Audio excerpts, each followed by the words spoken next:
अप्पे आमची कलेक्टर या मालिकेच्या उद्याच्या भागात आपल्याला पाहायला भेटणार आहे की अर्जुन आपल्या कामावरून घरी येत असतो. तो खूप टेन्शनमध्ये असतो.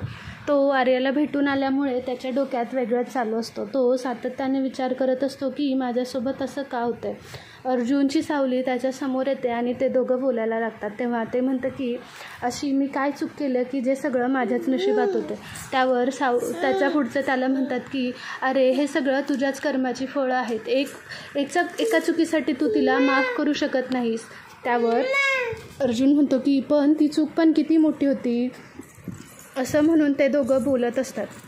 अर्जुन गाडीतून उतरतो आणि म्हणतो की अगं नियती, तुझ्या मनात काय आहे ते तरी सांग मला.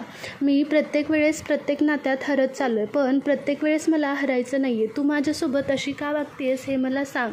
आणि आज मला जाणून घ्यायचंच आहे नक्की मी कुठं चुकतं आहे.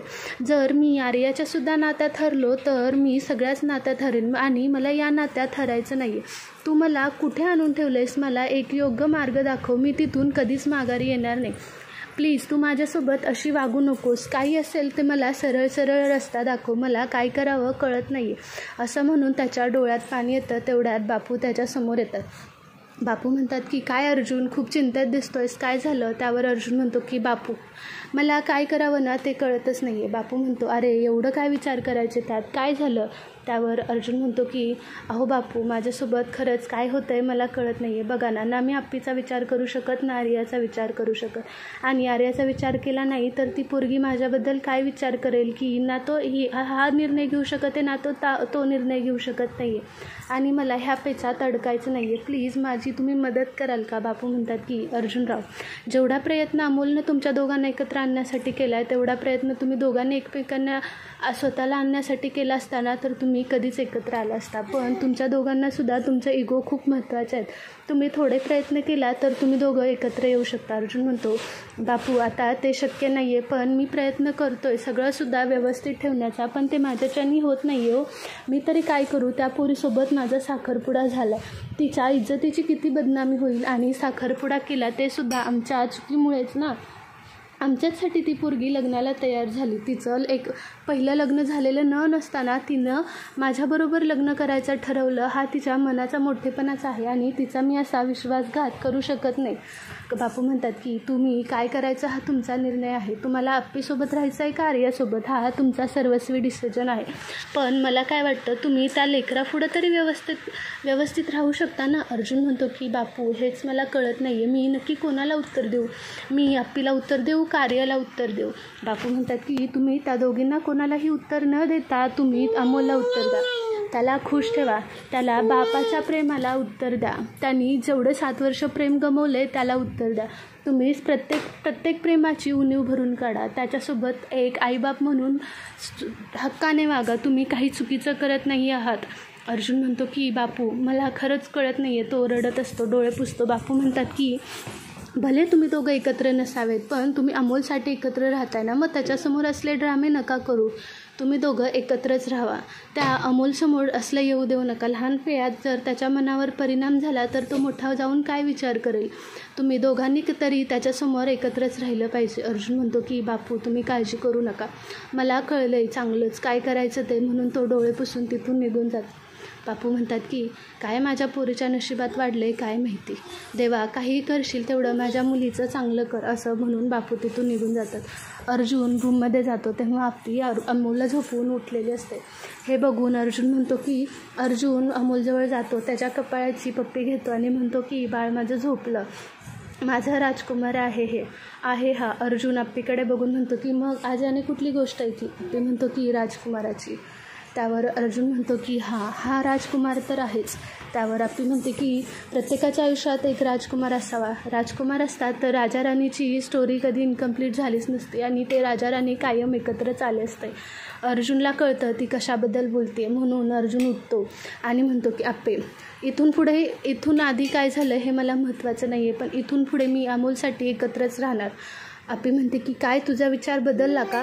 अर्जुन बोलतो की नाही, पण इथून पुढे मी अमोलसाठी तुझ्यासोबत व्यवस्थितच वागणार. त्याच्यासमोर मी काहीसुद्धा होऊ देणार नाही. भले मी आर्याशी लग्न करेन, पण त्याला त्याच्या बापाचं प्रेम देणारच. मी कुठेसुद्धा कमी पडणार नाही.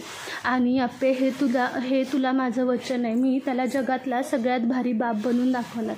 असं म्हणून तो आप्पीचा हातात घेतो आणि तिला वचन देतो. आप्पीसुद्धा भारावून जाते आणि त्याच्या हातात हात देऊन म्हणते की खरंच अर्जुन ठीक आहे, असं म्हणून झोपून जातात. सकाळ झाल्यानंतर सगळेजण नाश्ता करत असतात. तेव्हा आज लवकर उठून अर्जुनने अमोलला अंघोळ घालतो आणि त्याला तयार करून बाहेर आणतो. दोघंसुद्धा उघडेच बाहेर येतात.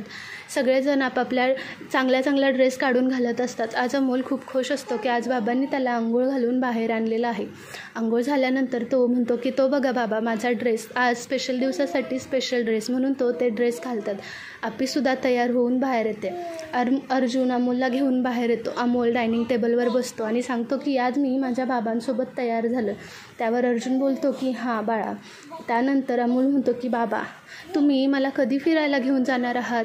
त्यावर अर्जुन म्हणतो की बाळा लवकरच जाऊ आपण, आता थोडं काम आहे. त्यावर अर्जुन म्हणतो की बाबा आपण आता पिक्चर बघायला जाऊया. अर्जुन म्हणतो की ठीक आहे चालेल, आपण नक्की बघायला जाऊ. आप्पीसुद्धा म्हणते की ठीक आहे. यानंतर अर्जुन म्हणतो की आप्पे आज मी तुला सोडतो. आप्पी हे ऐकून शॉक होते आणि म्हणते की नाही, तुझ्या चौकीत जायचं असेल ना, तुला काम असेल तू जा, माझी मी जाईनच की. अर्जुन फोर्स करतो आणि म्हणतो की नाही अगं आप्पे, मी कामं नंतर करेन, मी सोडतो तुला आज, मला तसंही फार काही काम नाही आहे. हे ऐकून आप्पी खुश होते आणि म्हणते की ठीक आहे चल तू मला सोडायला. त्यानंतर ते दोघं कलेक्टर ऑफिसमध्ये जातात. कलेक्टर ऑफिसमध्ये गेल्यानंतर ते दोघं बोलत असतात. इकडे रुपालीनं यशाला फोन केलेला असतो आणि सरकारांना गावाला पाठवून इकडे पुण्याला पाठवून द्या असं सांगितलेलं असतं आणि तो सुद्धा तयार होतो. मोनाला शॉक लागतो की ह्या रुपालीताई कुठल्या पातळीला जाऊ शकतात, असं म्हणून ते सरकारांना बोलवून घेतलेलं असतं. इकडे अर्जुन कलेक्टर ऑफिसमध्ये असतो. तिथं एक कपल आपल्या मुलाला खेळत असतं. ते बघून अर्जुन खूप खुश होतं आणि त्यांच्याकडं बघत राहतो. अर्जुन त्याच्याकडे एकटक बघतोय. हे बघून आप्पी म्हणते की काय रे अर्जुन काय झालं? अर्जुन काही नाही झालं म्हणतो आणि त्या कपलकडे सारखंच बघत राहतं. हे बघून आप्पी म्हणते की अर्जुन कसला विचार करतोयस? अर्जुन काही न बोलता म्हणतो की आप्पे आज आपण दोघंसुद्धा अमोलला घेऊन बाहेर फिरायला जाऊ.